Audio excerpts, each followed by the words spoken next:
السماء جلالا. اہدنا الصراط المستقیم، ہمیں سیدھے راستے پر چلا. ہدایت کا ایک مطلب ہے نرمی سے سیدھے راستے کی طرف رہنمائی کرنا، راستے پر چلا دینا، منزل مقصود پر پہنچا دینا. یہاں سیدھے راستے سے مراد ہے دین اسلام کو اختیار کرنا اور باقی تمام مذاہب کو ترک کر دینا. رہنمائی سے مراد یہ ہے کہ تمام دینی معاملات میں علم اور عمل کے اعتبار سے ہماری صحیح اور مکمل رہنمائی فرما. صراط مستقیم صرف عقل اور ذہانت سے ہی حاصل نہیں ہوتی، بلکہ اللہ تعالیٰ اور اس کے رسول کی تعلیمات اس میں بنیادی کردار ادا کرتی ہیں. صراط مستقیم صرف اس راستے سے حاصل ہوگی جس راستے پر نبی کریم صلی اللہ علیہ وسلم اور آپ کے صحابہ رضی اللہ تعالی عنہم چلے تھے.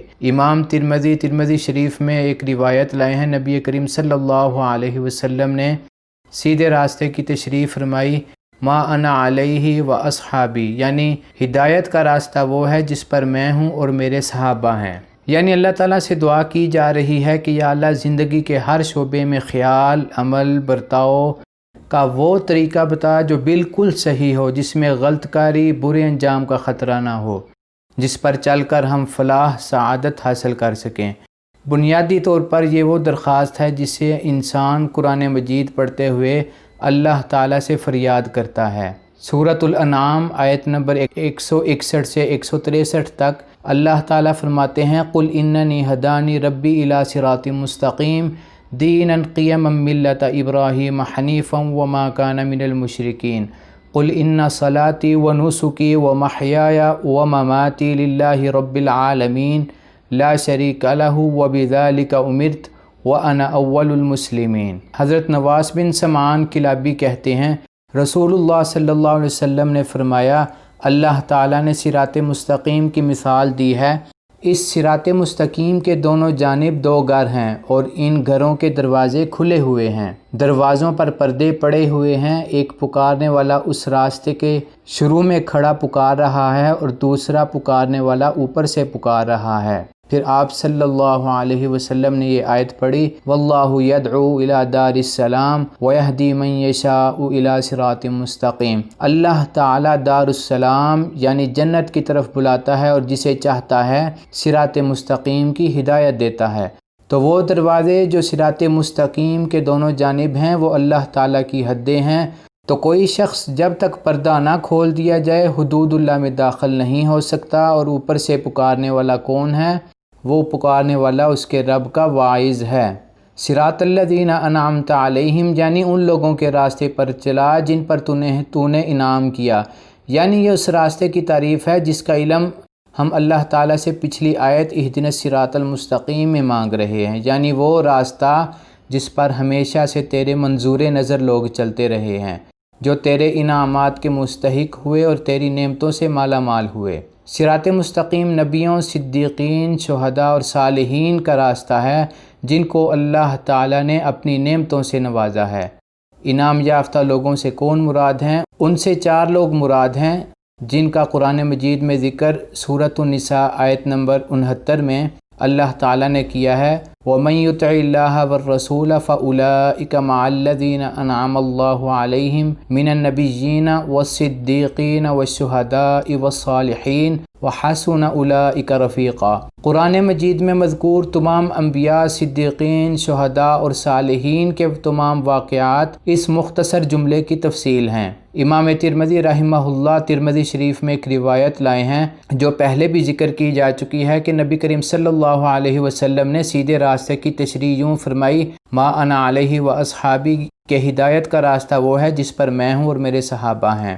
غیر المغضوب علیہم ولا الضالین، اس کا ترجمہ عام طور پر یوں کیا جاتا ہے، نہ راستہ ان لوگوں کا جن پر غضب ہوا اور نہ گمراہوں کا. حقیقت میں اگر دیکھا جائے تو غیر المغضوبی میں لفظ غیر پچھلی آیت میں الذین انعمت علیہم کی صفت ہے. الذین انعمت علیہم اور غیر المغضوب علیہم ولا الضالین سے ایک ہی لوگ مراد ہیں. لہذا ترجمہ یوں ہوگا، ہمیں سیدھے راستے پر چلا، ان لوگوں کے راستے پر جن پر تو نے انعام کیا، جن پر نہ غصہ کیا گیا اور نہ ہی وہ لوگ گمراہ ہیں. اللہ تعالیٰ یہود کے بارے میں فرماتے ہیں، ضربت علیہم الذلہ، اور پھر فرمایا وباءوا بغضب علی غضب، اور پھر ایک اور جگہ ان کی ذلت کے بارے میں فرمایا قل هل انبئکم بشر من ذلک مثوبۃ عند اللہ من لعنہ اللہ وغضب علیہ وجعل منهم القردۃ والخنازیر وعبد الطاغوت اولئک شر مکانا واضل عن سواء السبیل والضالین، یعنی گمراہ لوگوں کا راستہ جنہوں نے عیسائیوں کی طرح حق کو ترک کر کے جہالت اور گمراہی کو اختیار کیا۔ امام ابن حاتم فرماتے ہیں کہ مفسرین کے درمیان اس بات میں کوئی اختلاف نہیں کہ المغضوب سے مراد یہودی اور الضالین سے مراد عیسائی ہیں۔ اسی لیے ضروری ہے کہ صراط مستقیم پر چلنے کی خواہش کے ساتھ ساتھ یہود و نصارہ کی گمراہیوں اور تحریفات سے بچا جائے۔ یہود کی بڑی گمراہی یہ تھی کہ وہ جانتے بوجھتے صحیح راستے پر نہ چلتے تھے اور آیات الہی میں تحریف اور ہیلا کرتے تھے۔ حضرت عزیر علیہ السلام کو اللہ کا بیٹا اور اپنے علماء کو حرام کو حلال کرنے کا مجاز سمجھ بیٹھتے تھے۔ نصارہ کی یہ غلطی تھی، انہوں نے حضرت عیسیٰ علیہ السلام کی شان میں غلو کیا اور انہیں اللہ تعالیٰ کا بیٹا قرار دیا۔ اللہ تعالیٰ فرماتے ہیں وَلَا تَتَّبِعُوا أَهْوَاءَ قَوْمٍ قَدْ ضَلُّوا مِن قَبْلُ وَأَضَلُّوا كَثِيرًا وَضَلُّوا عَن سَوَاءِ السَّبِيلِ۔ اور اگر دیکھا جائے تو اس آیت سے پہلے مسلسل نصارہ کا ذکر آ رہا ہے، یعنی عیسائیوں کا ذکر آ رہا ہے۔ رسول اکرم صلی اللہ علیہ وسلم نے اس پوری آیت سے مراد یہودیوں اور عیسائیوں کو ہی لیا ہے۔ امام ترمذی قرآن مجید کے تفسیر کے ابواب میں حضرت عدی بن حاتم کی روایت لائے ہیں اور وہ فرماتے ہیں رسول اللہ صلی اللہ علیہ وسلم نے فرمایا مغضوب علیہم سے مراد یہود اور والضالین سے مراد نصارہ ہیں۔ یہاں یہ بات واضح ہو گئی کہ انعام سے مراد حقیقی اور پائیدار انعامات ہیں جو سیدھی راہ اور اللہ تعالیٰ کی خوشنودی کے نتیجے میں ملا کرتے ہیں، نہ کہ وہ عارضی اور نمائشی انعامات جو پہلے بھی فرعونوں، نمرودوں اور قارونوں کو ملتے رہے ہیں۔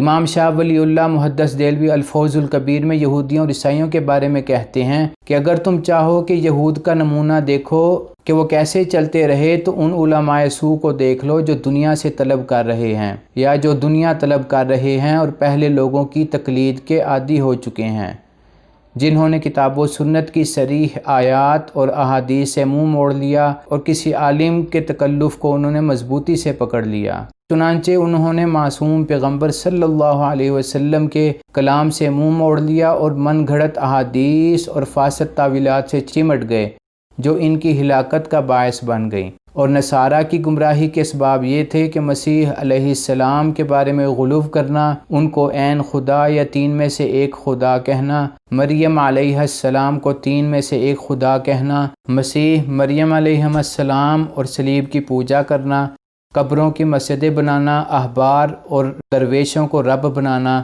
یہ ان کی گمراہیوں میں شامل تھا۔ اور اسی طرح کہتے ہیں کہ نصارہ کا نمونہ دیکھنا ہو تو بزرگ اولیاء کی آج کل کی اولاد کو دیکھ لو کہ وہ اپنے باپ دادا کے متعلق کیا گمان رکھتے ہیں، چنانچہ انہیں دیکھو گے کہ وہ ان کی بزرگی بیان کرتے ہیں اور جتنا مبالغہ ہو سکے کرتے ہیں، اور ان قریب وہ جان لیں گے کہ جنہوں نے ظلم کیا کہ لوٹنے کی جگہ کون سی ہے جہاں وہ لوٹ کر جائیں گے۔